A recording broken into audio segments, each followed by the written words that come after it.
It caught everything. So, before I tell you how I turned my brother's life upside down, and how I exposed a family that had hidden behind country club smiles and polished lake house furniture for decades, tell me in the comments, have you ever had someone in your own family hurt your child and then gaslight you into silence, like this video if you've had to protect your kid from your own blood? And subscribe if you've ever walked away from people who claimed to love you, but only when you kept quiet. Because this story, it's not just about revenge, it's about breaking the chain. I was born into the kind of family people write Christmas newsletters about. We were the Thompsons, old money adjacent, lake house owning, college football watching, Chardonnay sipping Americana. From the outside, it all looked picture perfect. My dad, Howard Thompson, was a corporate attorney in Chicago with a booming voice and a handshake that said, "I own this room." My mom, Eleanor, organized charity galas and managed our social image with the skill of a PR exec. Then there was my brother, Derek, 3 years older, star quarterback, National Honor Society, the golden child. He didn't just walk into a room, he was announced. And me, I was the quiet one. The one who didn't quite fit. The one who read books at dinner and asked questions no one wanted to answer. When I was 8, I built a solar oven for the science fair. Won first place. My father didn't attend.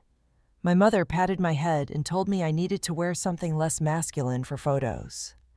2 weeks later, Derek broke a school record in track. They threw him a party.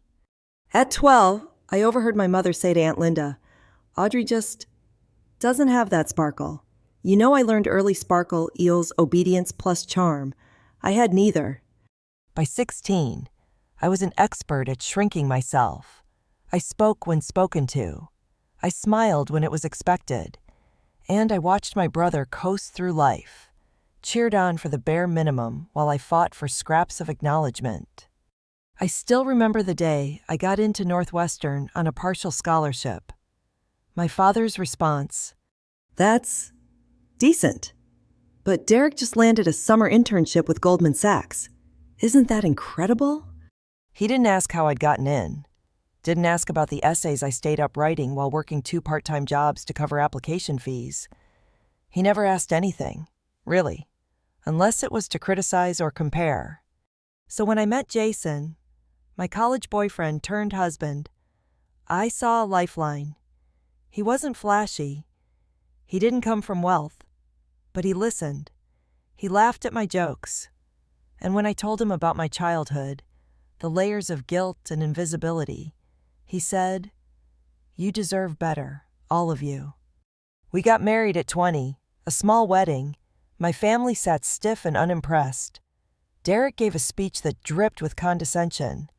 "I never thought I'd see the day Audrey got hitched," he said to polite chuckles.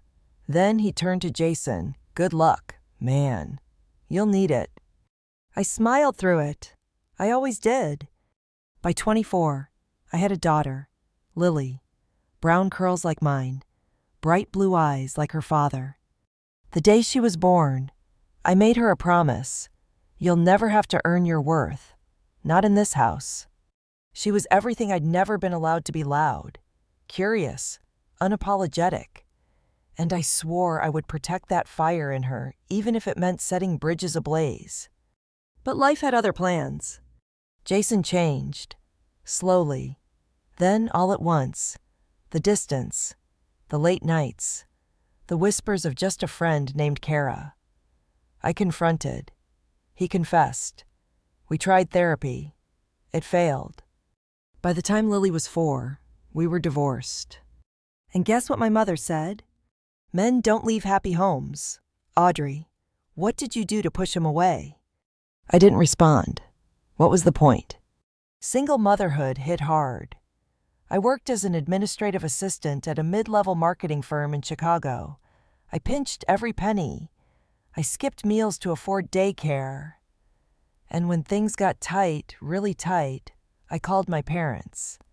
Every time, the money came with a lecture. Maybe if you'd married someone like Derek, maybe if you'd gone into corporate law, maybe if you weren't always so dramatic.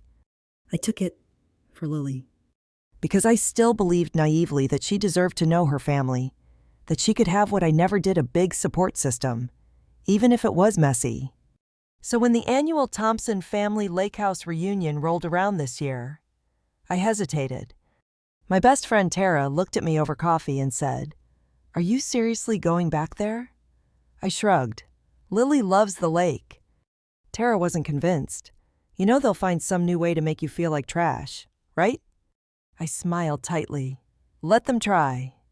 Because I had changed. I wasn't the same girl who begged for attention, who twisted herself into knots to be accepted. I was a mother now, and they had no idea who they were messing with.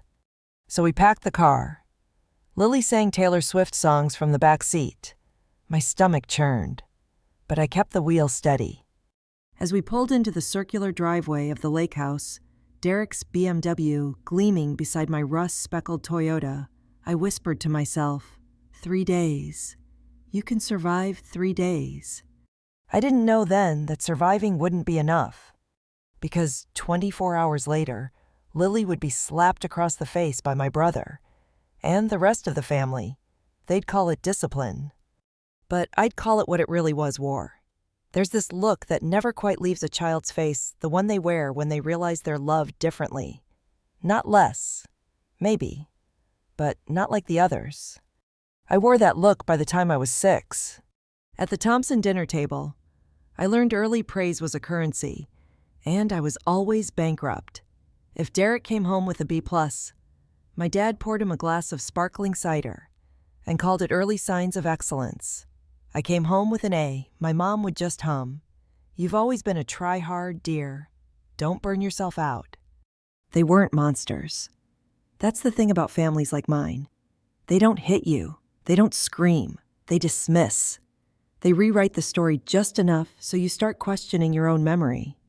Like the time I tripped during a school recital at 9, and instead of asking if I was okay, my father leaned in and whispered, "Next time, walk like you belong on that stage." Even when I succeeded, they found a way to diminish it. At 10, I won a regional science contest for building a working water filtration system out of recycled materials. The judge shook my hand, told my parents I might be gifted. My mom smiled and said, "Audrey likes her little projects."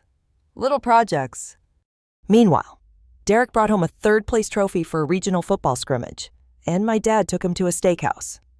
I remember sitting in my room that night, holding my medal in one hand and a flashlight in the other. I had placed it in a tin box under my bed, the kind that once held Christmas cookies. It became a secret vault for every small victory that didn't matter to anyone else.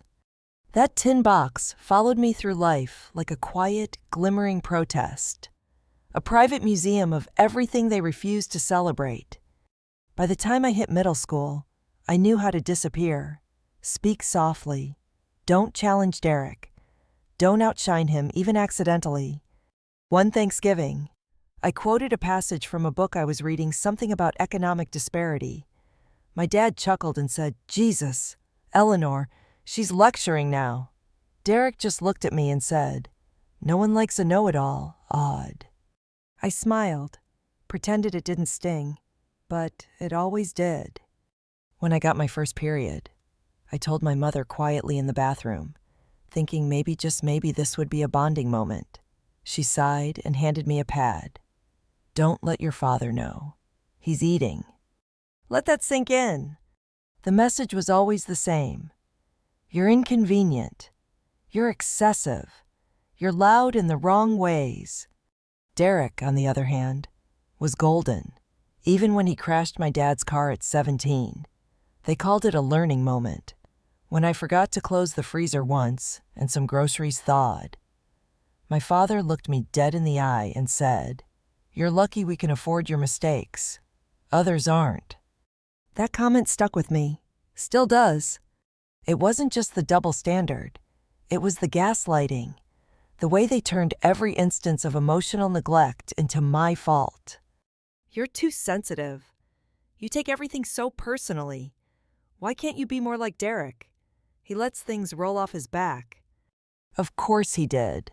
The world was built for him. Looking back now, I realize I was being trained, not just to be quiet, but to feel shame for wanting more, to apologize for existing as myself.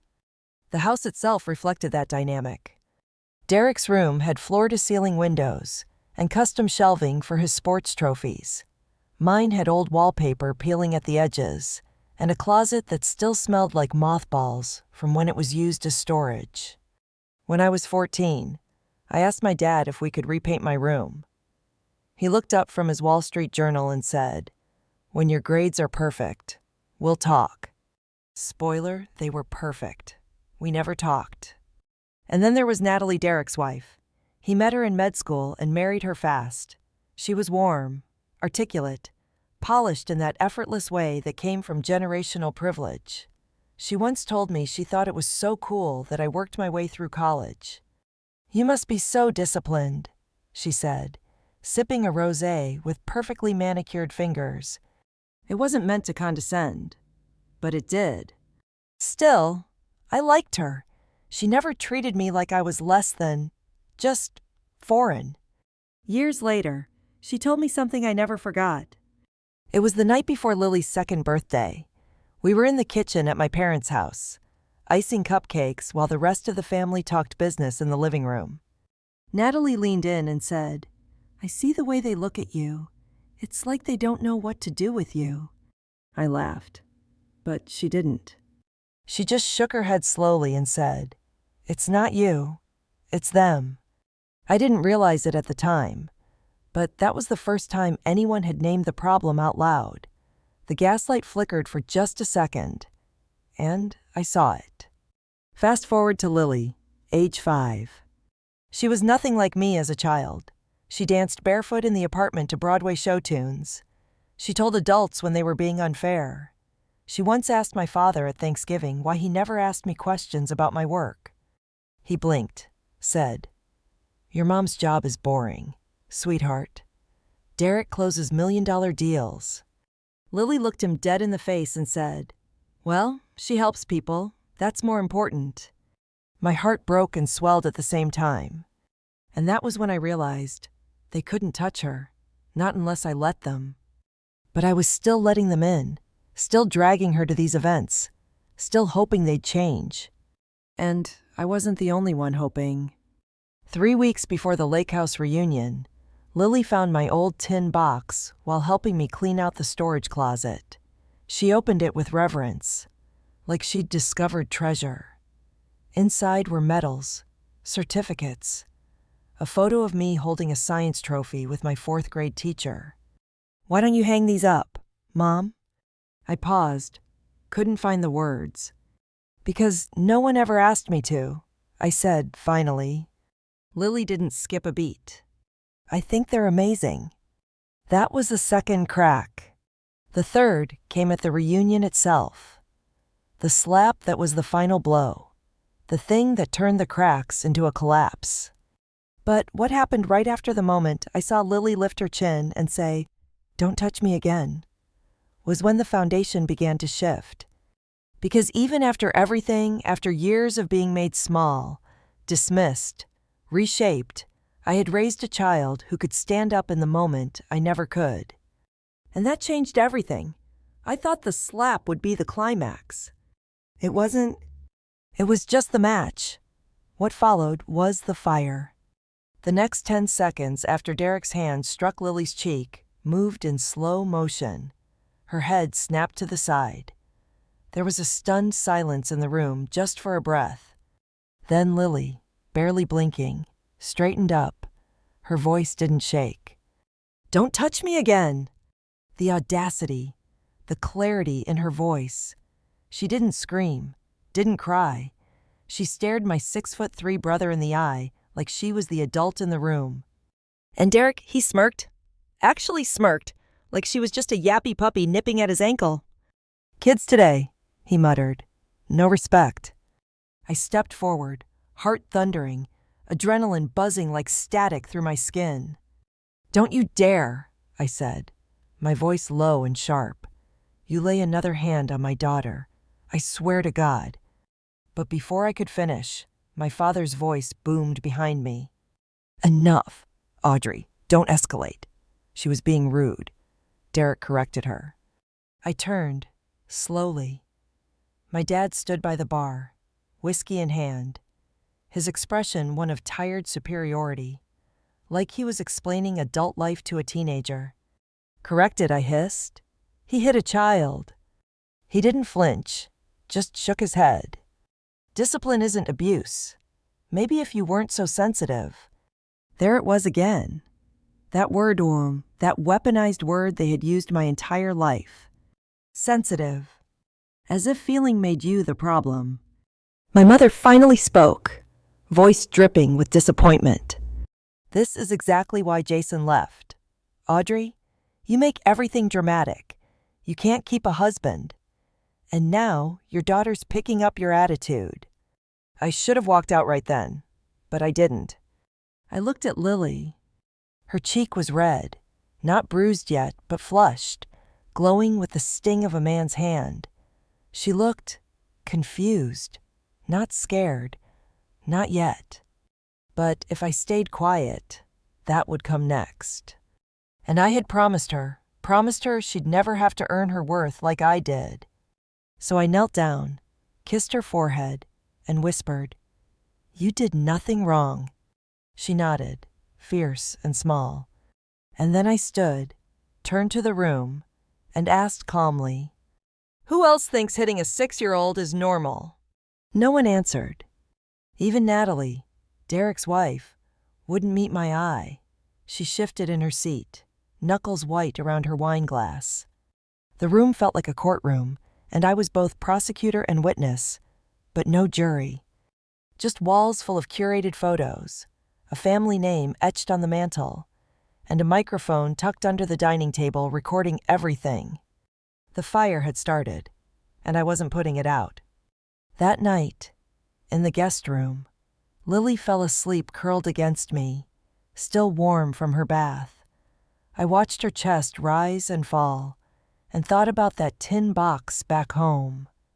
The medals, the ribbons, the silence. She deserved more. So I got out of bed, pulled my laptop from my bag, and opened a folder labeled Thompson Documentary, Raw Footage. My uncle by marriage, Paul, had emailed it to me a few weeks prior. He was married to my mom's younger sister, Linda, the family's creative black sheep. And Paul was an indie filmmaker, quiet, observant, always behind the camera. He'd pitched the idea of documenting the Thompson legacy as a private family film project, something to show the grandkids one day, he'd said. They loved the idea. Image-obsessed people always do. What they didn't know was that Paul had included body mics, discreet, professional grade, hidden under chairs, in vases, on lapels. Paul's email to me had been short.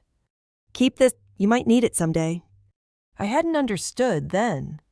I did now. I scanned through folders of labeled audio and footage, found one labeled Reunion Day 1, Living Room, Full, Wave. I played it. And there it was, crystal clear. The crack of Derek's hand, my father's defense, my mother's insult, my daughter's courage. I sat there in the glow of the screen, rage simmering, and hit Command+D to duplicate the file, renamed it Insurance. The next morning, the family pretended like nothing had happened. Typical. Lily sat silently at the breakfast table, stirring her cereal. Derek was at the kitchen island, laughing with my father about hedge funds. My mother was humming and folding napkins. Natalie approached me while I was pouring coffee. "Are you okay?" she whispered. I didn't answer, just looked at her. "He crossed a line," she said finally. "But this is complicated. You know how he is." "No," I said. "That's the problem. I do know how he is." She looked away. I didn't press further. She wasn't my enemy, just another person too afraid to break the Thompson code, keep it clean, keep it quiet, keep it moving. After breakfast, the cousins played in the yard. The adults scattered boating, golf, gossiping. I found Paul alone on the dock, sipping coffee, fiddling with his drone. He glanced at me and smiled faintly. "Did you find what you needed?" I sat beside him. "You knew what would happen, didn't you?" He shrugged. "I knew who this family really is. Figured someday, someone brave enough would need proof." I exhaled. "Thank you." He looked at me, eyes kind. "What are you going to do with it?" I thought for a long moment. Then I said, "Make sure it never happens again. Not to Lily.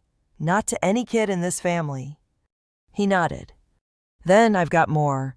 Hidden cam in the den picked up Derek yelling at Natalie last month. Real charming stuff." I turned, heart skipping. "Seriously?" Paul sipped his coffee. "I keep receipts. Audrey, this family thrives on erasure. I'm just archiving the truth." That night, after dinner, while the family played cards and drank wine, I watched from the staircase. Lily beside me. She tugged on my sleeve. "Mom." "Yeah, baby." She looked up at me, eyes wide. "Are we going home soon?" I smiled, kissed her hair. "Soon. But first, I have to do something important." She nodded, trusting me completely. And in that moment, I knew they hadn't just crossed a line. They'd handed me the match, poured the gasoline, and dared me to light it. I wasn't afraid of them anymore. But they should start being afraid of me. I used to think revenge was a dirty word. Ugly, immature, petty. But the moment my daughter was slapped across the face, the moment the people who raised me defended it, revenge stopped being about spite. It became self-defense. I didn't want them to hurt anymore. I wanted them exposed. I wanted them to feel the heat of their own spotlight, the same one they used to blind the world from what they really were. So I began to plan. The first thing I did was gather my assets. Thanks to Paul, I had more than just one clip. He gave me access to multiple folders of raw audio and video from the past 5 months. What I thought was just a vanity documentary had actually been unintentionally, or not, a goldmine of receipts. I spent the next morning in the guest room with Lily watching cartoons beside me while I wore headphones, scanning clip after clip. In one, Derek belittled a waiter during a brunch event. "Do you even graduate high school? Or is this where ambition goes to die?" In another, my mother called my cousin's biracial wife a social experiment. And then there was the footage of Derek shouting at Natalie, his wife. It wasn't just cruel. It was calculated. Ice in every syllable. "You think I married you because of your brains. You're decoration, Natalie. Keep quiet and look pretty." I flinched. But Natalie stayed silent, in the footage, and in real life. That's when it clicked. The shame in this family wasn't distributed. It was engineered, handed down like furniture. Even Natalie, the well-spoken, perfect in public sister-in-law, had been folded into the Thompson silence machine. That night, I waited until Lily fell asleep, and I did something that made my hands sweat. I emailed a lawyer. Tara, my best friend from college, was now a family attorney working on domestic abuse cases in Illinois. She'd been through her own hell with a controlling partner. She understood how to walk the tightrope between emotional harm and legal thresholds. My email simply said, "I have a minor who was physically harmed by a family member. I have audio evidence. Can we talk?" She responded within 10 minutes. "You're damn right we can." The next step in my blueprint, a controlled confrontation. See, the Thompsons don't react, they perform. And I knew the exact setting where they couldn't help but drop their masks family game night. It happened every year. Wine, board games, friendly competition that always ended in passive-aggressive digs, and someone crying in the bathroom. I decided to use it as a live stage. But not for them, for me. That night, I came down in a navy sweater, hair tied back, no makeup, just quiet clarity. Lily stayed upstairs with Paul and his wife, who offered to babysit with a knowing glance. I brought down my laptop, quietly, placed it on the sideboard, recording. Let the show begin. We started with Monopoly. Derek was the banker, of course. 10 minutes in, he accused our cousin Jared of cheating. 15 minutes in, he called Natalie dense for buying Boardwalk early. At 20. My mother laughed about how Audrey was always a little too intense for games. I waited. At the 30-minute mark, I finally spoke. Do you guys remember when Derek slapped Lily yesterday? Silence. Natalie dropped her wine glass. My father cleared his throat. Audrey, we talked about this. No, I said. Calm and firm. You justified it. You called it correction. Derek scoffed. You're really milking this, huh? I turned to him, unblinking. Say it again, right here. Justify it one more time. He opened his mouth, then paused, saw the red light on the laptop camera. What is this? Documentation, I replied. You love evidence, don't you, Dad? My father stood. Turn that off. I didn't move. I'm recording for safety. I have the legal right in this state. My mom's voice went shrill. This is family. You're trying to smear us. No, I said, voice trembling with force. I'm trying to stop you from rewriting the story again, from gaslighting me, and now my daughter. Derek shoved his chair back. You're out of control. And then it happened.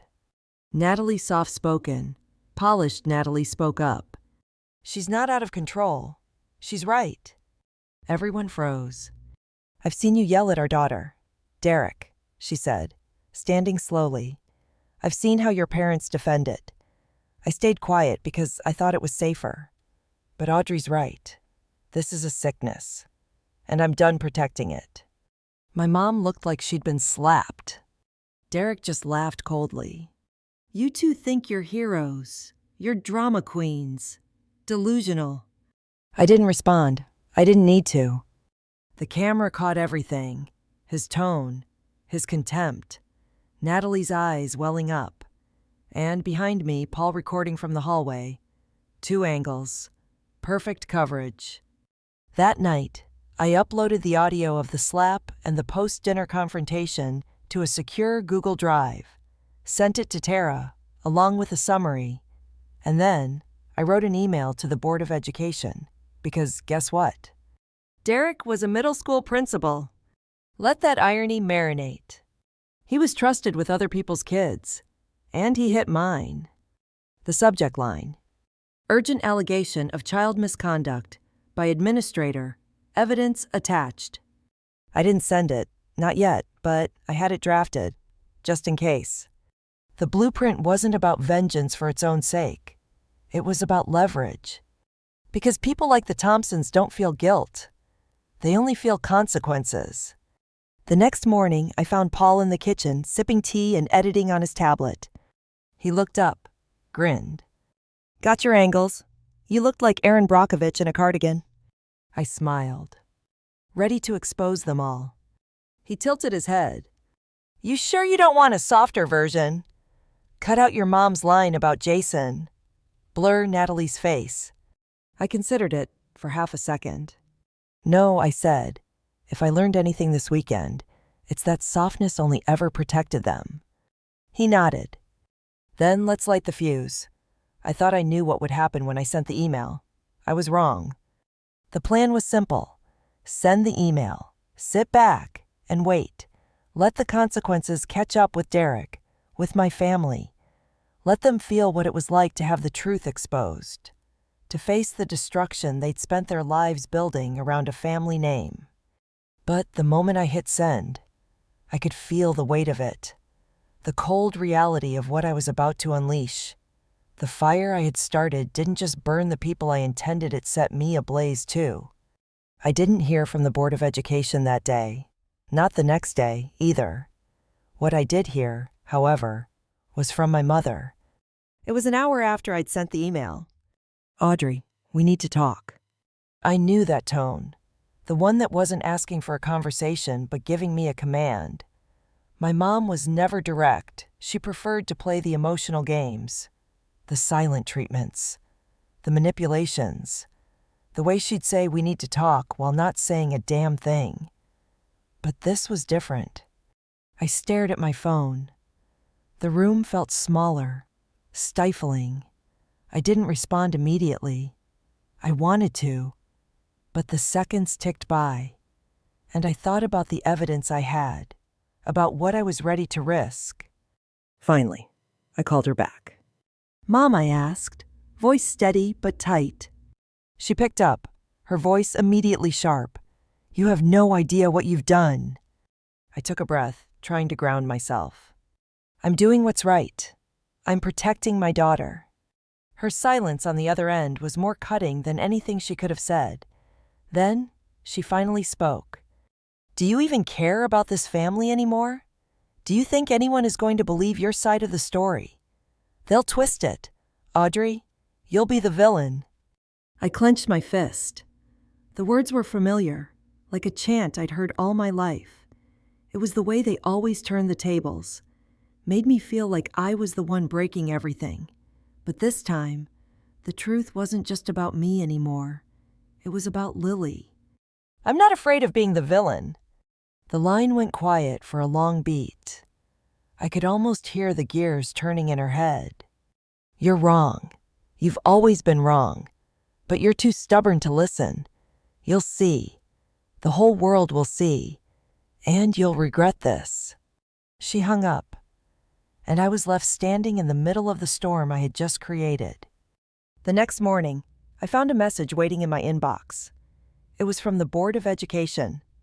They had received the email and wanted to schedule a meeting with me, an in-person meeting with their legal department.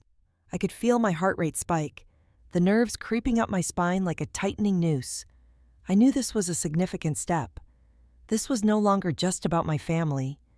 This was about exposing Derek for what he truly was. I called Tara immediately. "Tara, they've responded." Her voice was calm, but I could hear the anticipation in it. "What are they saying?" "They want a meeting, with legal." There was a moment of silence, followed by a deep, approving breath. "This is bigger than we thought. Hold your ground. If you need me there, I'll be there." I didn't even need to answer. Tara understood. This wasn't just for me anymore. It was for every person my brother had hurt in secret, for every silent cry in the shadows that was never heard. The meeting with the Board of Education was scheduled for the following Thursday, but the days leading up to it felt like an eternity. I could feel the pressure building, the weight of my decisions sinking deeper. Derek was more dangerous than I ever gave him credit for. He had power, influence, and he would stop at nothing to save himself. I had to move fast. The first thing I did was send the footage to the local news outlet. I'd been in contact with a small but reputable channel in Chicago that specialized in investigative reports. I didn't trust them fully, but I knew they would get the attention of people who mattered. The second the clip went live, I knew Derek's career, his perfect life, was in free fall. But what I didn't anticipate, the public reaction. Within hours, social media exploded. Parents, teachers, even other principals flooded the board's comment section, calling for Derek's removal. One of my mom's friends, leaked the story to the press. They called it a family dispute, but the way it exploded online, it became much more than that. Derek's sham of a perfect life unraveled before his eyes, and he couldn't stop it. And the best part, the news anchor who didn't know me personally asked the same question I had been asking for years. Why does a man who claims to teach children believe it's okay to treat a child this way? It didn't matter that Derek had deleted every social media account he could. The damage was done. The next morning, I woke up to a voicemail from Tara.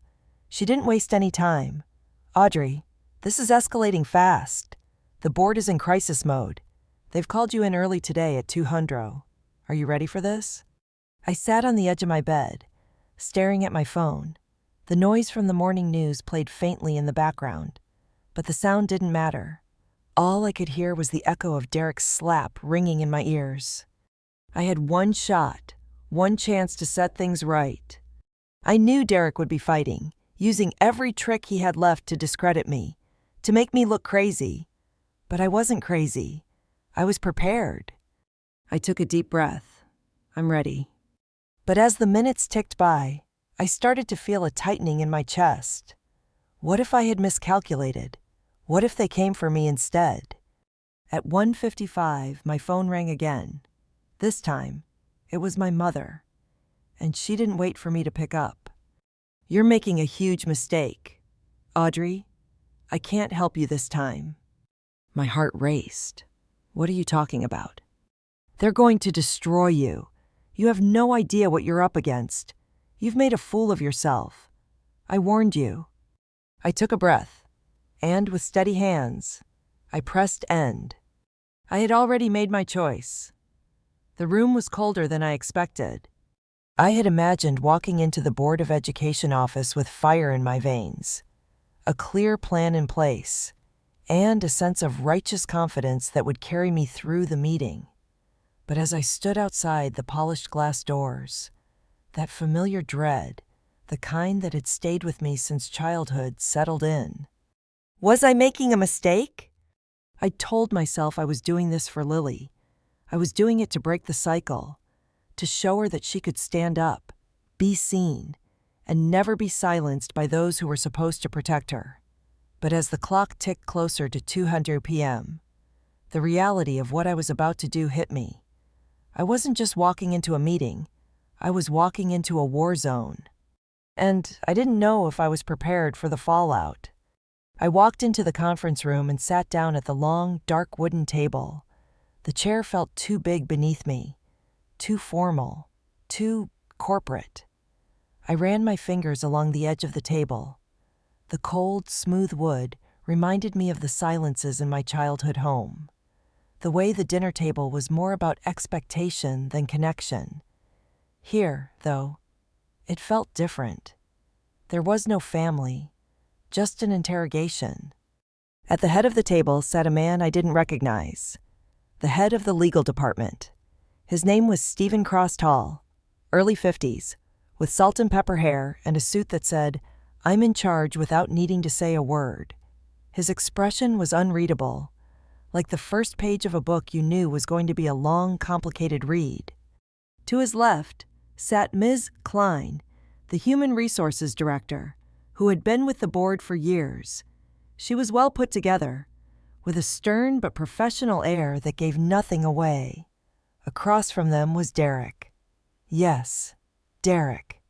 He sat there in a well-tailored suit, his hands folded neatly in front of him. But the tension radiating off him was palpable. He wasn't the confident, cocky man I had seen in family gatherings. Now, he looked like a trapped animal, his eyes darting nervously between the board members and me. I could see the fear in him, and I felt a strange satisfaction in that. But as the meeting began, I realized that the fear I'd seen in Derek was nothing compared to the calculated game they were about to play with me. "Audrey," Stephen Cross began, his voice smooth, too smooth. "We've reviewed the footage you submitted, along with your email. It's clear there are some serious allegations here. However, we're also concerned about the context of this material." I nodded. "The context is simple. Derek hit my daughter. There is no other context." Stephen leaned forward, his fingers interlaced, a smile playing at the edges of his lips that didn't reach his eyes. "We're aware of the incident you've referred to, but what we're concerned about is the manner in which this situation was handled." I raised an eyebrow. "Handled." He gestured toward Derek. "It seems to us that there's a family matter here that, perhaps, should have been resolved within the family rather than escalating to an external issue." I could feel my pulse quicken, but I kept my voice steady. "You're trying to suggest that I escalated this. Is that right? That I went outside the family to cause harm?" Stephen paused, then continued, as if reading from a script. "What we're suggesting is that this," he gestured toward the laptop screen where the video was paused, "is more than just a case of physical discipline. This looks like an attempt to attack your brother's reputation, to publicly humiliate him. Derek has a long history with this school, and we want to make sure we have all the facts before proceeding. I turned toward Derek. He was squirming in his chair now, looking anywhere but at me. His mask was cracking. He had no control over the narrative anymore. I let the silence linger. I could feel Natalie's presence behind the camera, like she was right there in the room with me, urging me to speak. I had to stay calm, stay focused. "You want the facts?" I said. Finally. "The facts are simple. Derek hit my child, and when I confronted him, my family stood by him. The facts are not negotiable." Stephen straightened in his chair. "Audrey, let's be clear here. The facts may be in dispute, but your intentions are questionable. You sent that video to the media. You've made this a public spectacle." I wasn't sure if he was trying to intimidate me, but I could see where this was going. They weren't going to talk about the abuse. They weren't going to talk about what Derek had done. They were going to turn the conversation back on me, the accuser. But I was prepared. I wasn't going to let them do what they always did to me, rewrite the story. I didn't make it a spectacle. You made this a spectacle when you allowed my brother to continue working with children while hiding behind your family's influence. This isn't about intentions. This is about justice. Stephen's eyes narrowed. The room was cold now, the air tight with tension. He looked at Derek, who sat there with a forced, tight smile. Derek had never been one to take responsibility, and it was clear now he wasn't about to start. Derek cleared his throat. "Audrey, you don't understand. I wasn't really hitting her. It was a mistake. It's not like it looks in the video. You know how kids are. They push your buttons." "Stop!" I said sharply, cutting him off. "No one here cares about your excuses. Derek, not anymore." Stephen looked between us, clearly uncomfortable, but unwilling to back down. "We're going to have to continue this conversation privately. We'll notify you of any further proceedings." "No," I said, standing up. "I'm done with private conversations. I've lived through enough of those in this family. You want to sweep this under the rug? I'll make sure the entire world sees it." The room fell silent. The weight of what I was threatening hung thick in the air. I had just put myself on the line. There was no turning back now. I had just declared war. As I turned to leave, I could feel Derek's eyes burning into my back. He wasn't looking at me as a sister anymore. He was looking at me like I was a threat. And I was... "You've made a big mistake, Audrey," he called after me. I didn't stop. "No," I said, turning back to face him one last time. "The mistake was thinking I was afraid of you." I walked out of that room, knowing that nothing would ever be the same again. That night, as I sat alone in the hotel room, my phone buzzed. It was a message from Paul. "You're making headlines." The message included a link to an online news story. The headline read, "Chicago principal accused of slapping child family drama goes public." The article was just the beginning.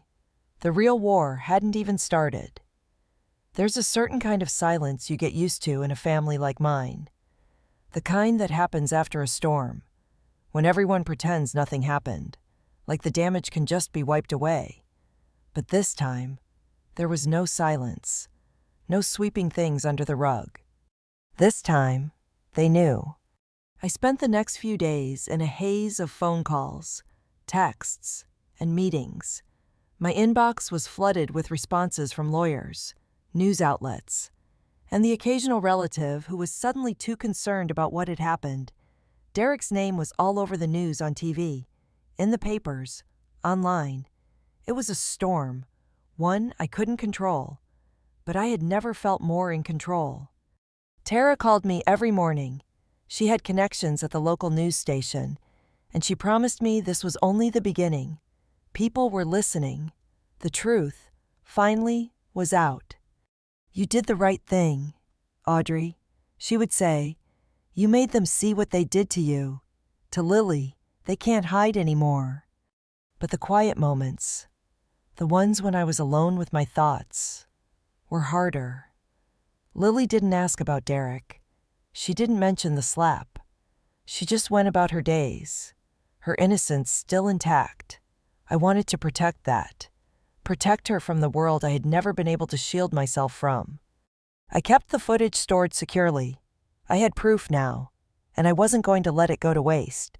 But it wasn't just about the video anymore. It was about the public exposure. It was about justice for Lily, for me, for every person Derek had ever crushed with his perfect smile and his perfect lies. The morning I got the phone call from the Board of Education was the day everything changed. The voicemail was short, but the words hit like a hammer. "This is Stephen Cross from the Board of Education. We need to inform you that Derek Thompson has been placed on administrative leave pending an internal investigation. We are taking the allegations very seriously, and we will be in touch soon."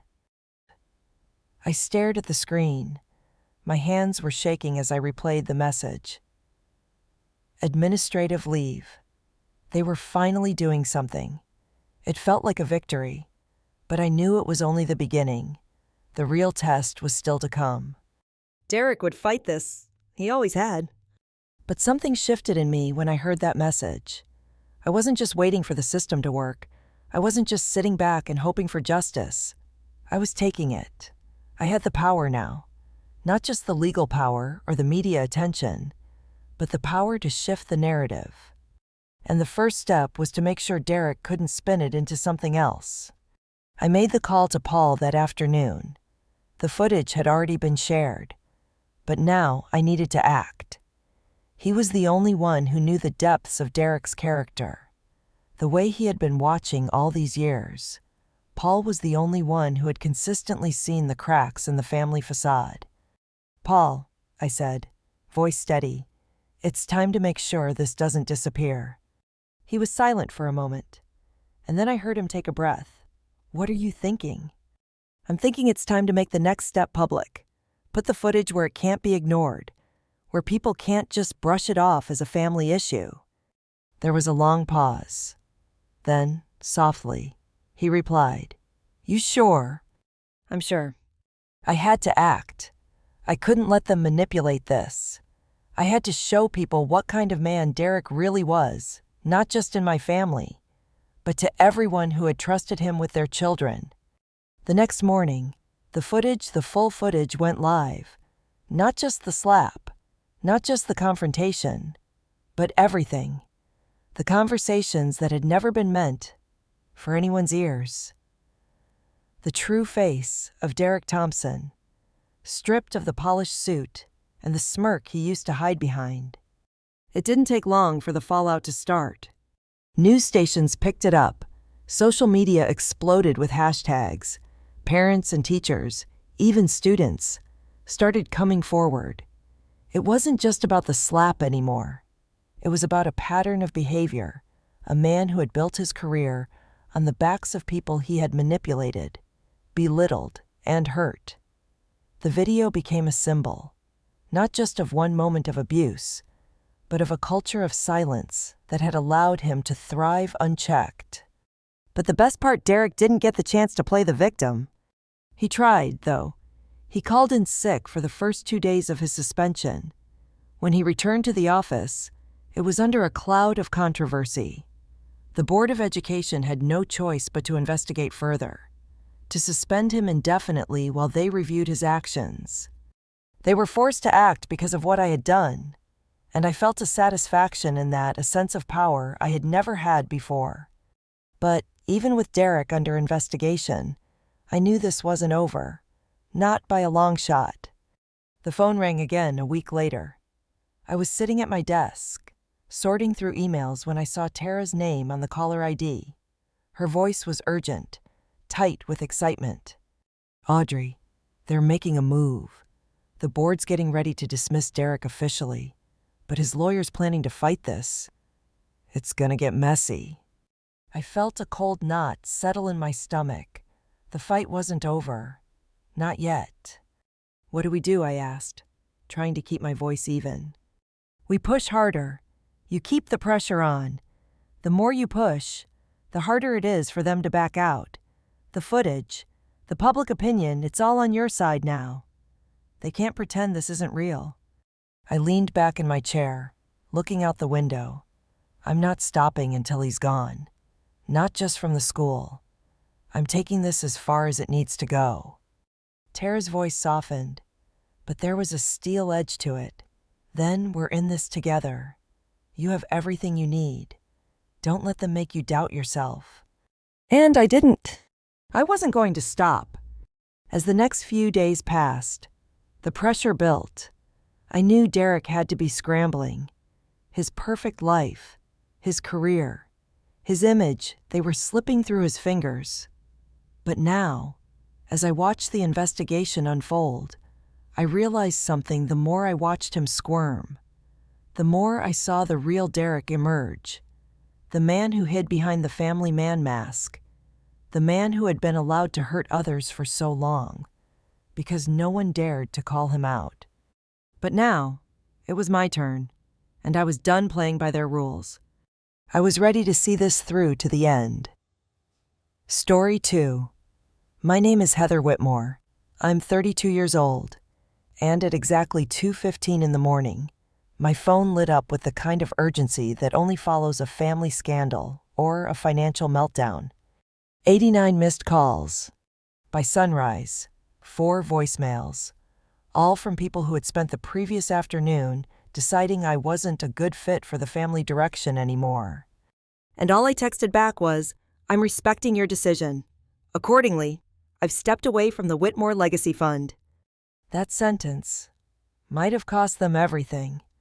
But before I tell you what happened next, I want to know, have you ever been told, straight-faced, that your competence is threatening, or that your hard-earned success is difficult for others to digest? If yes, buckle in. If not, you're about to understand what it looks like when loyalty meets a brick wall called family tradition. The Whitmores weren't just any family. We were the Whitmores, 4 generations of old-money New York finance royalty. Our name opened doors in Manhattan's private investment circles the way Rockefeller once did in oil. Our family firm, Whitmore Capital Partners, managed over $500 million in client assets. But that wasn't even the impressive part. The real flex. We also managed our own internal fund, the Whitmore Legacy Fund, a $12 million war chest that we used to fund startups, real estate, and family priorities. Theoretically, all members had equal say in how it was used. In practice, if you weren't a gray-haired man with a scotch in hand, your vote might as well be written on a napkin. I joined the firm right after graduating, top of my class from Wharton. Double major, finance and economics. My reward being placed under my cousin Jake, who had a C+ average from Syracuse and still thought crypto was a video game. When I asked why, my father Richard Whitmore, our CEO, just patted my shoulder and said, "You've got to learn how things work in the real world. Jake's been here longer. He had exactly 7 more months of real world than me." Fast forward 8 years. I'm managing $300 million in client portfolios. My division brings in over 62% of our firm's quarterly profits. And I've grown my own quiet empire on the side: independent investments, tech startups, early crypto, even a fintech algorithm I developed on weekends. Nobody in the family knows I own a brownstone in the Upper East Side under an LLC, or that I've filed 3 patents tied to predictive modeling for volatility forecasting. Why would they? I still drove a Toyota Camry, still wore navy blue suits, still smiled and said good idea when someone repeated one of mine 3 weeks too late. I played invisible. That was my edge. Still, some part of me call it naive. Call it human wanted recognition. Not just because I was right, because I'd earned it. Every month, we had a family board meeting. Picture it: mahogany paneled conference room in Midtown, crystal glasses, nameplates, men in Ferragamo loafers nodding seriously at each other. I'd show up with a 20-slide deck, data, projections, client surveys, test runs. Then Jake would stroll in, 15 minutes late, holding nothing but a cappuccino, and pitch my idea back to them in simpler words, missing every nuance that made it work. Last time, I brought in a model showing how our high net worth clients could increase returns by 12% with a portfolio shift. Jake, who had sat in on one preliminary call with the Donovans, my client stood up and said, "The Donovans are loving my approach to diversification." My father nodded. "Now that's what I like to hear. Keep it simple. People don't trust algorithms. They trust instinct." Instinct? You mean the same instinct that made Uncle Richard forget we lost the Granger account last year because of that exact same approach? But sure, keep telling yourselves the girl with the MIT-backed test results is just overcomplicating things. It was that day, sitting in that room full of echo chambers and fragile egos, that I realized something. They weren't just ignoring me. They were actively erasing me. I could have fought harder, raised my voice, demanded my name be attached to the Donovan's account. Instead, I smiled, closed my laptop, and started drafting my exit strategy that same night. I didn't rage. I didn't cry. I got organized. The Whitmore Legacy Fund was their playground, but I was their largest individual contributor, $4.2 million. That's 35% of the fund. They never paid attention because I didn't make noise. But numbers don't need noise to punch back. So when I received that group text, "We think it's best you step away for now," from my father, CCing my uncles and aunts, it took me less than 3 minutes to log in and initiate the withdrawal of my full contribution. The bank called me for verification. Twice. I confirmed. Twice. I closed my laptop, poured myself a glass of wine, and went to bed. At 2:15 a.m., my phone began vibrating on the nightstand. Calls from my father, then my aunt, then my uncle. By 6 a.m., the fund's portfolio had been flagged for sudden liquidity stress. Apparently, the rock they were leaning on was me. And that's when Amanda called, the only cousin who ever treated me like a human. She whispered, "Heather, what's going on? Uncle Richard is freaking out. The fund's frozen. Clients are calling. They didn't know you had that much in it. I didn't know." I didn't reply. I just stared at the family portrait on my wall, the only one where I wasn't even looking at the camera, just slightly turned, almost cropped out. I'd always assumed it was a candid mistake. Now, I knew better. It was a symbol. And I was done being part of someone else's legacy. But what they didn't know, what none of them realized, was that I hadn't just stepped away. I'd already built the next chapter. Let's just say the Donovans. They weren't sticking with Whitmore Capital much longer. You'd think growing up a Whitmore meant weekends in the Hamptons, golf with governors, and birthdays catered by private chefs. And yeah, on paper, that's what it looked like. But what those glossy photos didn't show was the hierarchy carved into the family like a marble monument, and I was never meant to be at the top. My father, Richard Whitmore, was the third-generation CEO of our family firm, Whitmore Capital Partners, and he wore that title like a crown. He believed in power through presence, deep voice, firm handshake, eye contact that didn't blink. My mother, Darlene, played the perfect corporate wife, elegant, well-read, always one wine glass away from reminding me that men don't like women who talk too much about derivatives.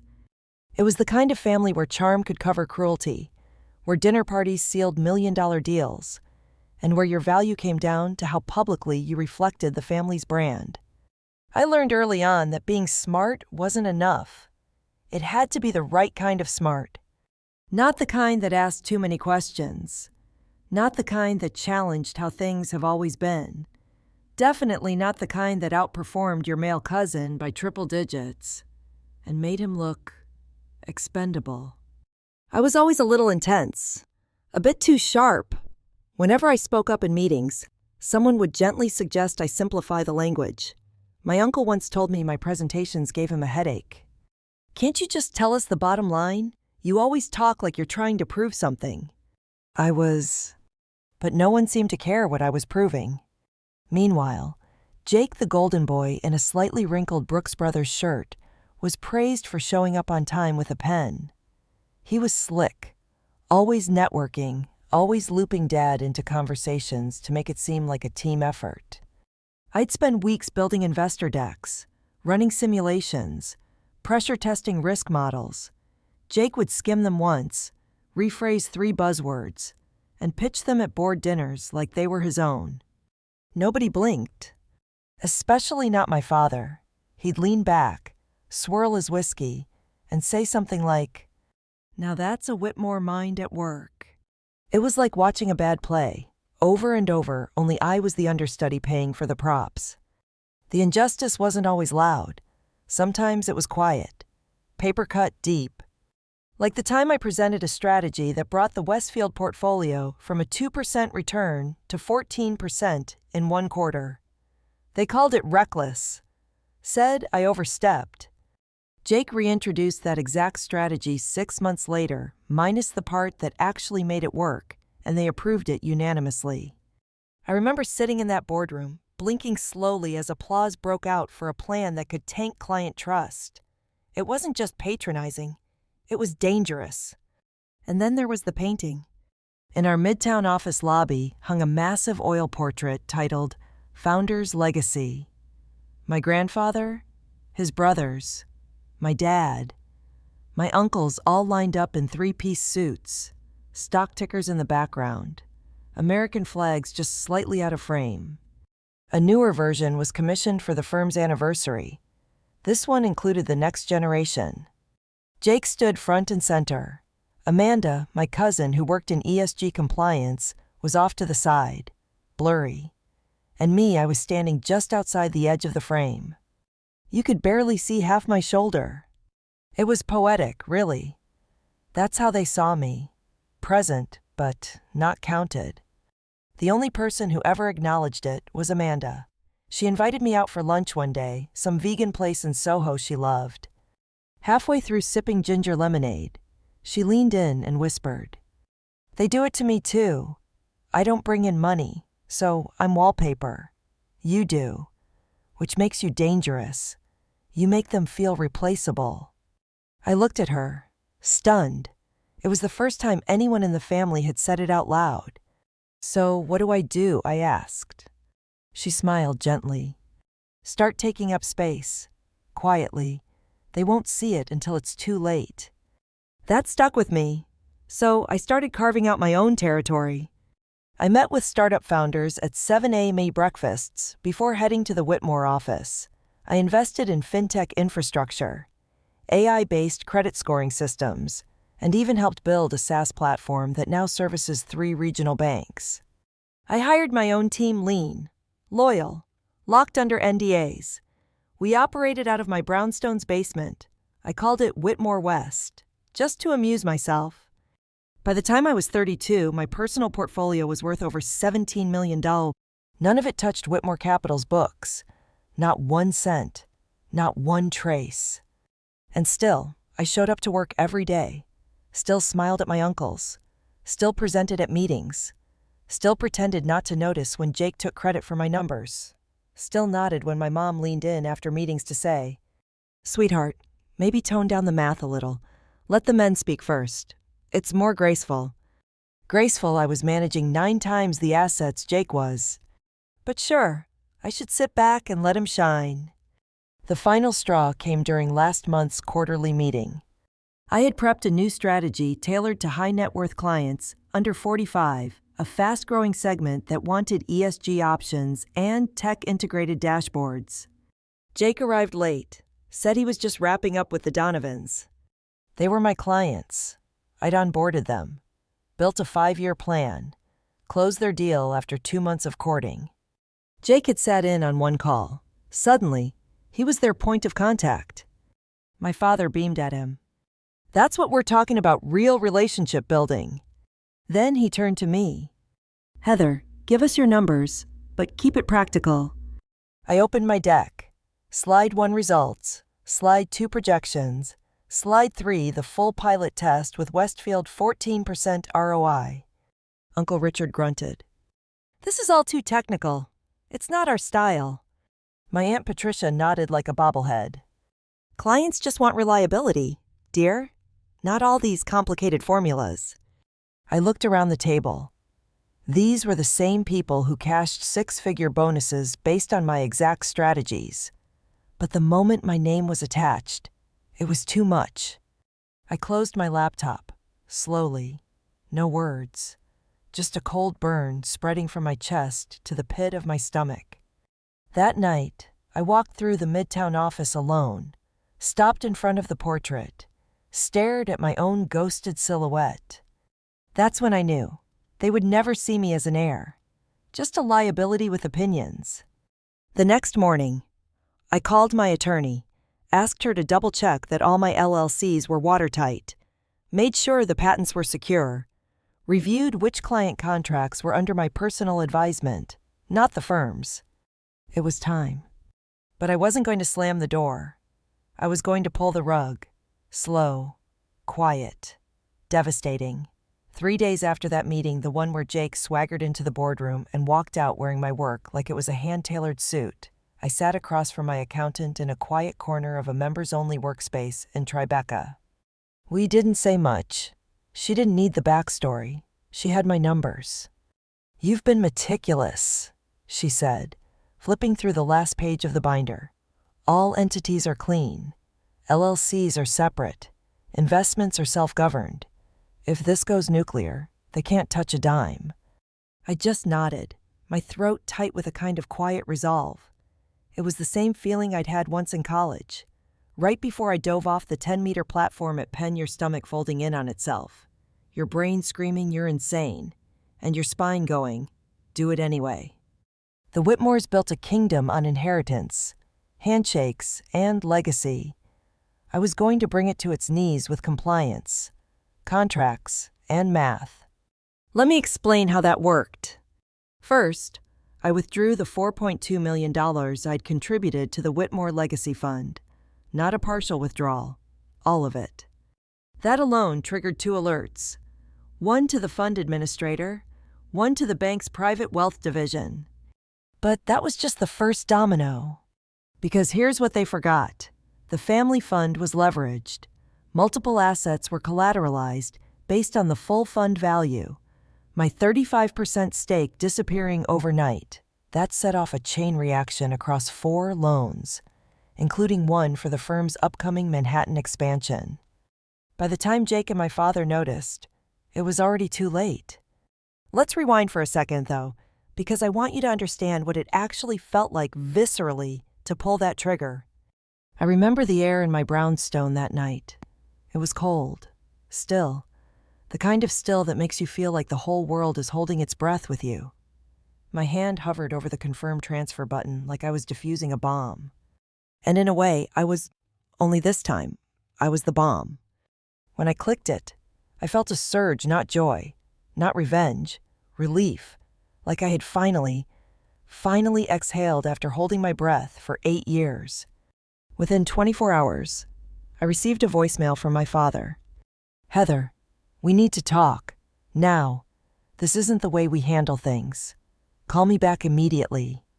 He didn't say please. He never did. The next voicemail was from my Aunt Patricia. "Sweetheart, you may not realize what kind of chaos this has caused. You've shaken the entire foundation. I'm sure this is just a misunderstanding." It wasn't. I saved all 4 voicemails. I wasn't ready to delete them. Not yet. Each one was a little capsule of disbelief, arrogance cracking under the weight of reality. By day 3, the office group chat, usually dead quiet, lit up like Christmas. Jake messaged, "Anyone hear from Heather? The fund's frozen. Can't access anything." Another cousin replied, "Clients are asking if the family's split. Should we put out a PR statement?" Amanda texted me separately. "Did you actually pull out, or is this some kind of glitch?" I replied, "Not a glitch. Don't worry. Your piece is untouched. I only take what's mine." She didn't write back. But the next day, a chocolate croissant from our favorite cafe was delivered to my door with no note. That was Amanda. Quiet loyalty. And just when I thought things couldn't spiral faster, they did. Because remember the Donovans, the billionaire family Jake had tried to poach from me. They called me directly, Said they'd gotten wind that Whitmore Capital was facing liquidity issues. Asked if I was still open to independent advisory. I paused for exactly one heartbeat. Then I said, I have actually just launched my own private investment consultancy. You'd be my first legacy client. The Donovans wired their entire portfolio to my firm by end of week, just under $80 million in assets gone from Whitmore overnight. Meanwhile, back at the Whitmore Fortress, panic had mutated into denial. Dad called a family emergency board meeting. They tried to spin it like I'd had a mental health breakdown and needed space. Said my emotions had compromised my judgment. Classic gaslighting. When a man does it, he's decisive. When a woman does it, she's unstable. But the banks didn't care about spin. They cared about numbers. And the numbers looked bad. The irony. This was never about destroying them. It was about freeing myself from a system that needed me silent to function. And they didn't realize. They were never the kings of this castle. They were just tenants on a foundation I helped build and just tore out from under them. 3 days after the Donovans left, I got a visit. Not a call, sir. Not a voicemail. A knock on the door. I opened it to find my father, Richard Whitmore, standing in a navy wool coat, jaw clenched, eyes unreadable. He didn't ask to come in. Didn't say hello. Just stood there like he was expecting me to apologize. Then he said, You're making a scene. This is beneath you. I smiled. No, Dad. What was beneath me was sitting in those meetings for 8 years pretending your respect was something I had to earn. He blinked. I stepped back and closed the door. And that was the moment I realized this wasn't the end of the story. Because the Whitmores weren't just falling. They were about to implode. And I had just lit the match. There's a particular stillness that creeps into your life once you realize you no longer owe your family an explanation. Not for your success, not for your silence, and definitely not for your exit. After Dad showed up at my door, trying to guilt-trip me into undoing what was already in motion, things began to unravel faster than even I had predicted. But the next twist, it didn't come from Jake. It didn't come from Richard. It came from my mother. Now, let's get something straight. Darlene Whitmore was never one to raise her voice or throw a scene. She was the kind of woman who could destroy your confidence with a glance over her wine glass or a backhanded compliment wrapped in Chanel perfume. Growing up, I'd sit next to her at charity luncheons and watch her work a room like a soft hurricane, subtle, precise, and deadly to the outside world. She was gracious and refined. To me, she was a gatekeeper. She protected the image, maintained the facade, and God help you if you put a crack in it. When the Whitmore Legacy Fund froze, and the Donovans publicly exited, my mother called me not to ask if I was okay, or why I did what I did. She called to say this. Heather, darling, you've made your point. Now stop before this becomes vulgar. Vulgar. Not illegal, not unethical, vulgar. Because in her world, the worst sin wasn't betrayal, it was embarrassment. And I had embarrassed the family in front of Manhattan's elite. I didn't respond. I didn't need to. Because a week later, I found out she'd gone behind my back and called my clients. She didn't do it directly. She's smarter than that. She used her friend, Pamela Garrison, a board member at a philanthropic advisory group I'd consulted for. Pamela started asking quiet questions. Was Heather acting erratic? Was she abandoning ship? Was her firm stable enough to manage $80 million without the Whitmore backing? Subtle poison, strategic whispers. I found out when one of my fintech clients forwarded me an email from Pamela with the subject line, "Concern for Heather, strictly confidential." That was the moment I stopped being disappointed in my mother and started planning for her. I looped in my attorney again, Monica J. Klein, a 5'2" shark with tortoiseshell glasses and a gift for weaponizing clauses. Monica's advice was clear. You can't sue your mother for slander unless she gets sloppy. But if she's messing with business contracts, We can apply pressure. So, I baited a trap. I drafted a new client memo, an official company update from my independent firm, Whitmore West Partners. In it, I transparently outlined the firm's growth, the transition from family capital, and our new legal structure. I sent it to every contact I had. Then I made sure Pamela's assistant was on the CC list accidentally. Of course. Within 48 hours, I got a call from Pamela. She sounded breathless, awkward. "Heather, dear, I think there's been a misunderstanding. Darlene she only meant well.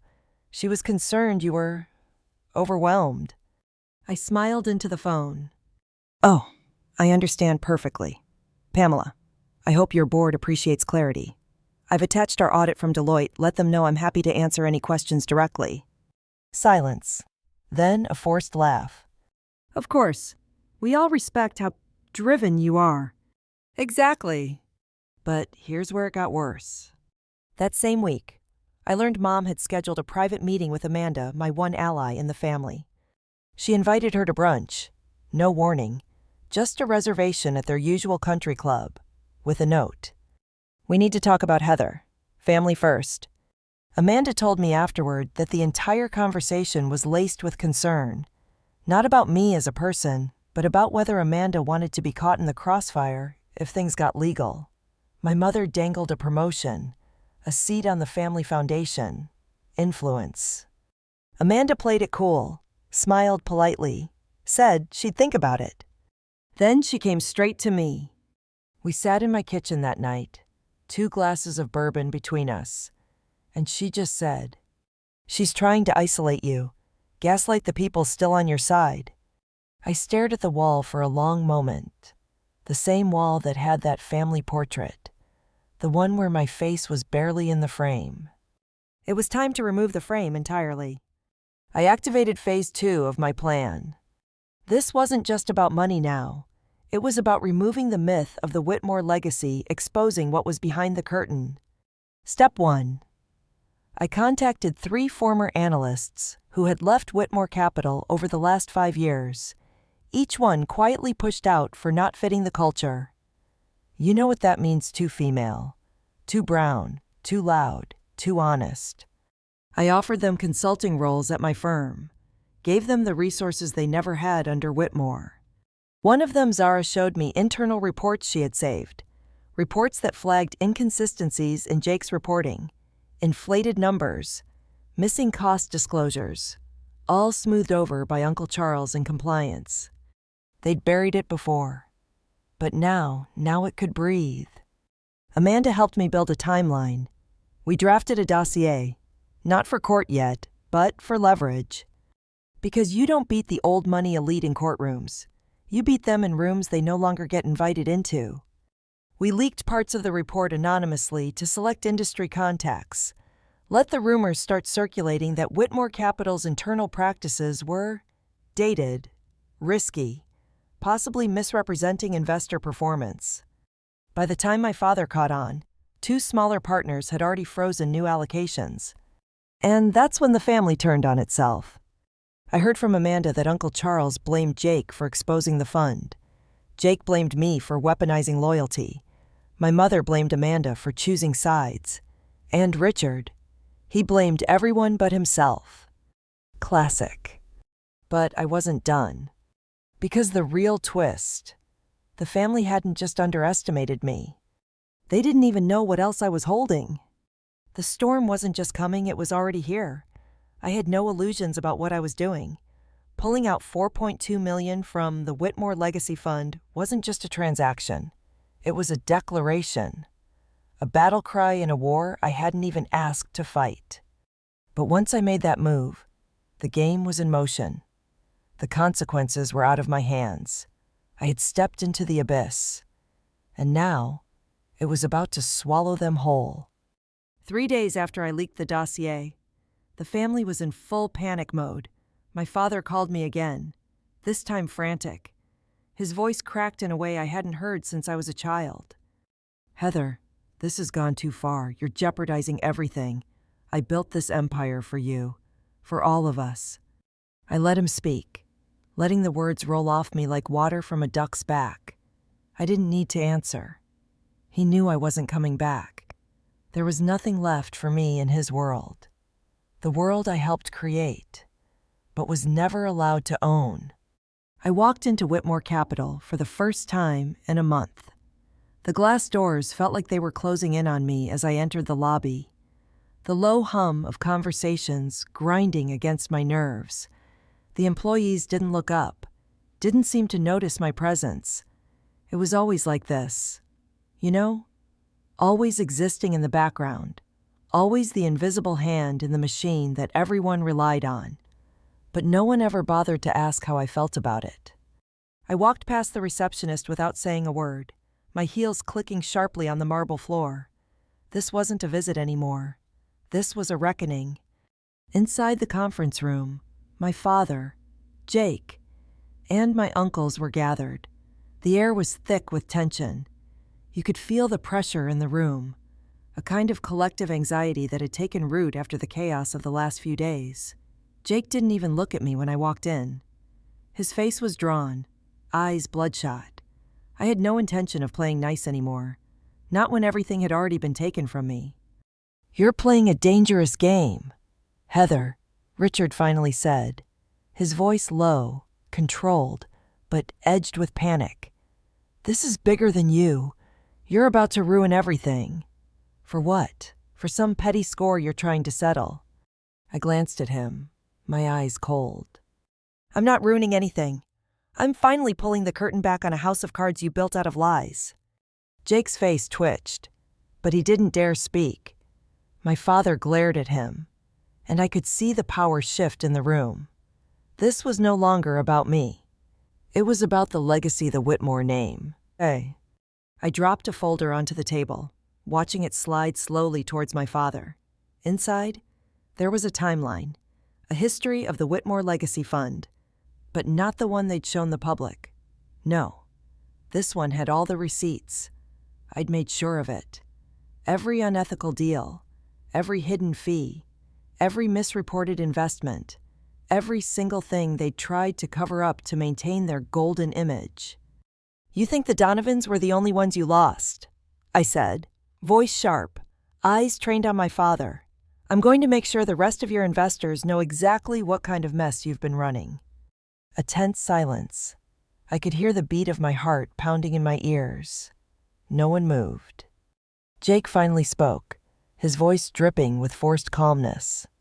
"You don't have the guts to go through with this. You'll destroy your own name. You're about to burn everything. Heather." I leaned forward, my eyes narrowing. "I've spent my whole life watching you two take credit for my work, watching you get richer off of my efforts. And now, I'm finally taking what's mine." Richard shifted in his seat, his eyes flitting nervously between me and Jake. I saw it, the seed of doubt. The moment when you realize someone you thought was loyal might just be the one to bring it all down. The twist came just then. As my father opened the folder, his hands started shaking. He didn't look at me. Instead, he looked at the sheet of paper in horror. Then, he muttered under his breath, "Where did you get this?"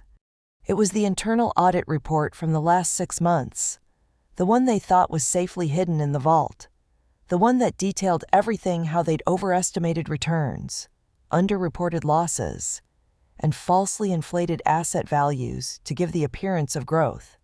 It was damning. It was enough to ruin them. For a moment, I thought my father might crumble under the weight of it, but instead, he stood up suddenly, his voice cold and final. "You don't get it. Heather, this is a family. You've always been a part of it, whether you want to admit it or not, and you're throwing it all away." I felt the words like a slap, but I didn't flinch. "No, Dad. You threw me away when you chose Jake over me every single time. When you looked me in the eye and told me to sit down and shut up." The silence that followed was heavy, suffocating. My father's gaze was like ice now. No warmth left. Just the harsh reality of everything we had built. Everything I had worked for, tearing itself apart at the seams. And at that moment, I realized something I hadn't let myself admit before. This wasn't about money. It wasn't even about revenge. It was about finally taking back my life, my name, my power. But just as I thought I had won the final round, Jake stood up and made a move I wasn't prepared for. "If you want to go this route, fine," he said, his voice a mix of fury and frustration. "But you're not taking the company down alone. We're all going down together. The thing about breaking your family's empire, no one really knows how far they'll go to save it until you force them to choose. And let me tell you, they'll choose themselves every time." It wasn't even the money anymore. No, it wasn't about the millions in assets or the public shame. It was about power, who had it, who wanted it, and who was willing to do anything to keep it. I thought I'd prepared for everything when I walked into Whitmore Capital, leaving behind the legacy of the name I'd helped build. But Jake's threat, that was something else entirely. The moment he said, "We're all going down together," I felt the ground shift beneath me. Jake wasn't bluffing. He wasn't just trying to scare me. He was backing me into a corner where my only option was to fight or watch it all burn down in front of me. At first, I thought maybe he was playing games his usual act, trying to manipulate the situation to gain leverage. But then he made a move that felt like cold steel in my chest. He sent an email to every board member at Whitmore Capital. The subject: investigation into Heather Whitmore's recent transactions. Immediate action required. My stomach dropped. I clicked on the email. Inside, Jake had attached everything. It was a list of my private transactions, the $4.2 million withdrawal from the legacy fund.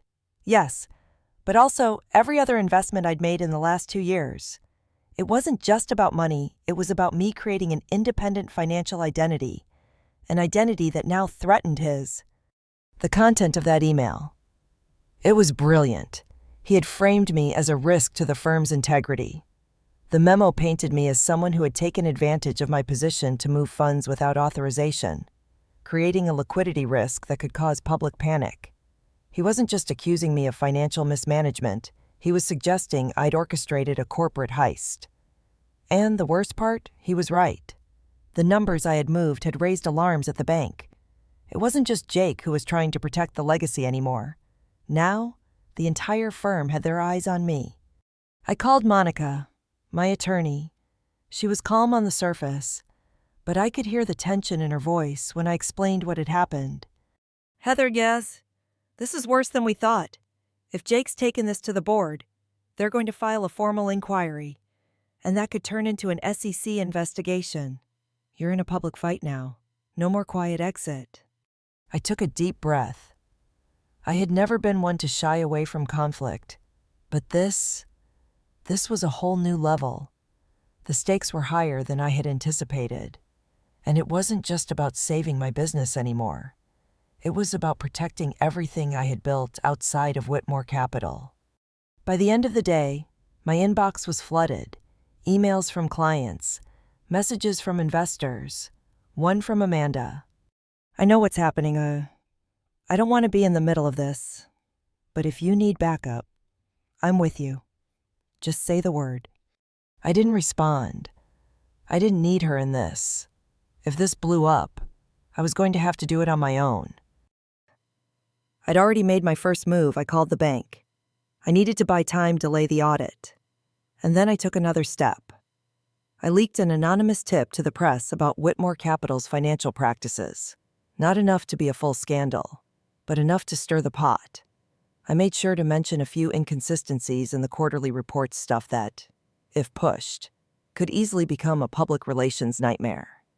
But just when I thought I had him cornered, Jake played his ace. He called a family emergency meeting. This wasn't the first time. We'd had countless meetings to discuss the future of the Whitmore name. But this felt different. I knew the moment I walked into the room I was no longer just a part of the family. I was now the enemy. The board members were there. My uncles, aunts, and of course, my father. They didn't even look at me when I entered. Jake stood at the head of the table, his stance arrogant, his eyes cold. He had that look again, the one that said he was in control. "Heather," Jake began, as if he were addressing a child, "we need to resolve this before it gets worse. You've made your point, but this isn't just about your ego anymore. This is about our family's future." I could feel my father's eyes on me, sharp and calculating. But he said nothing. The room was quiet. My chest tightened. I wasn't going to let him break me. I wasn't going to back down again. But as I opened my mouth to respond, my father spoke for the first time since I had entered the room.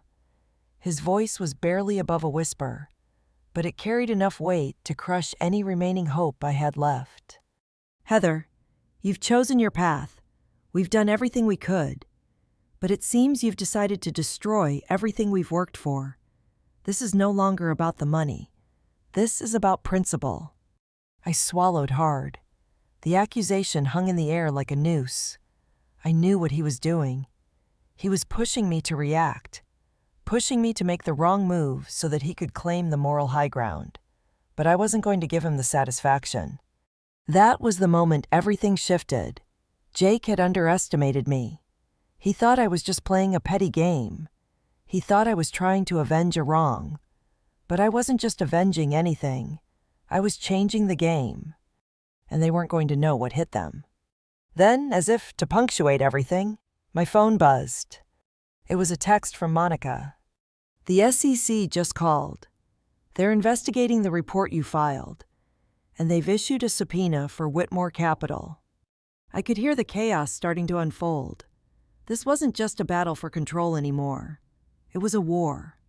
The irony hit me hard as I sat there. In the heart of the Whitmore family's fortress, Whitmore Capital's grand conference room, the same one where I'd once presented ideas that were dismissed as too ambitious, too complicated. Now, I was here to deliver the final blow. And it wasn't going to be messy. No, this was going to be surgical. One clean, precise strike. I looked around the table. My father, Richard Whitmore, sat across from me, his face pale, drawn tired in a way that only comes when you know you've lost control. Jake, his golden boy, sat beside him, looking less like a confident executive and more like a man who had realized he was out of his depth. Uncle Charles, Aunt Patricia, and the rest of the board members all eyes on me, watching with a mixture of disbelief and desperation. I could almost feel the tension hanging in the air. Every breath was a calculated risk for them, and I was the one holding the detonator. It had been weeks since I'd received the subpoena from the SEC. They were now fully involved, investigating Whitmore Capital's operations, especially the discrepancies I'd leaked to the press. What they didn't know was that I was ready for this. I had spent the last month digging through internal records, working with my attorney, Monica, and pulling in whistleblowers who were willing to testify. The Whitmore empire was about to be dismantled, and I was the one pushing the wrecking ball.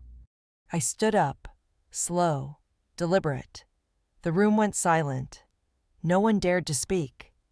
I took a step toward the large whiteboard at the end of the room and drew a simple line, a timeline. "This," I said, pointing to the far left, "is where it all started, when my father and uncles built Whitmore Capital on the backs of hard work, sacrifice, and smart investments. But somewhere along the way, you lost your way." I pointed to the next line, marked with dates, numbers, and hidden fees. "This is where you started cutting corners, where the rules stopped applying to you, where you began to cover up mistakes, pushing risks under the rug. And then, eventually, you turned your back on me." The room shifted uncomfortably, but I didn't stop. "You used me. I made you money. I brought in the clients. I did the heavy lifting. But I wasn't allowed a seat at the table. I wasn't allowed a voice in the decisions that were changing the firm's direction. Why? Because I wasn't one of you. Because I wasn't a man. And I wasn't born with the right last name." My father's jaw clenched. His hands tightened into fists. But he remained silent. Jake shot me a glare. But it was hollow. I had broken him. He just didn't know it yet. I turned to face them all. The SEC didn't just come after you because I pulled a stunt. No. They came after you because you've been running a house of cards for years. And now, it's collapsing. I waited for the tension to simmer, to settle deep into their bones. I've already started making moves. The auditors are on their way. The press has already picked up the story. And by the time you try to clean up the mess, your reputation will be in tatters. You'll be known as the family that let greed take everything. Richard looked like he had aged a decade in those few moments. Jake's hands were trembling slightly as he held his coffee cup. The arrogance was gone now. There was only fear. But then, the twist. Just as I thought I had them backed into a corner, my mother, Darlene Whitmore, walked into the room. Her presence had always been calculated, poised. But there was something different in her eyes today. She wasn't wearing her usual mask of control. This time, I could see the cracks. "Heather," she said softly, looking at me with a mix of frustration and sadness. "This doesn't have to go any further. We can fix this." I felt my stomach tighten. Fix it. She wasn't here to make peace. She was here to try to salvage what was left of the family's name. She couldn't bear the thought of it all falling apart, the legacy, the prestige. "It's too late for that, Mom," I said coldly. "The truth is out, and the truth can't be buried under another coat of makeup and polished smiles." My father stood, his fists clenched so tightly that his knuckles were white. "You think you're better than us, Heather. You think you've figured it all out. This family built an empire, and you're willing to throw it all away just to prove a point." I met his gaze without flinching. "No, Dad. I didn't want to prove a point. I wanted justice. And I wanted you to finally see me for what I am, not a shadow, not a tool, but someone who earned her place." The room was thick with silence. Then, out of nowhere, Jake stood up, his chair scraping violently against the floor. "You think I'll just sit back and let you take everything we've worked for? You think I'll let you destroy the family name? I'll fight you for this. I'll fight until there's nothing left." I smiled bitterly. "You already lost, Jake?" And with that, I dropped the final bombshell, the one that would set everything in motion. "You see, I didn't just plan to destroy you financially. That would be too easy. I've got the documents to destroy your career.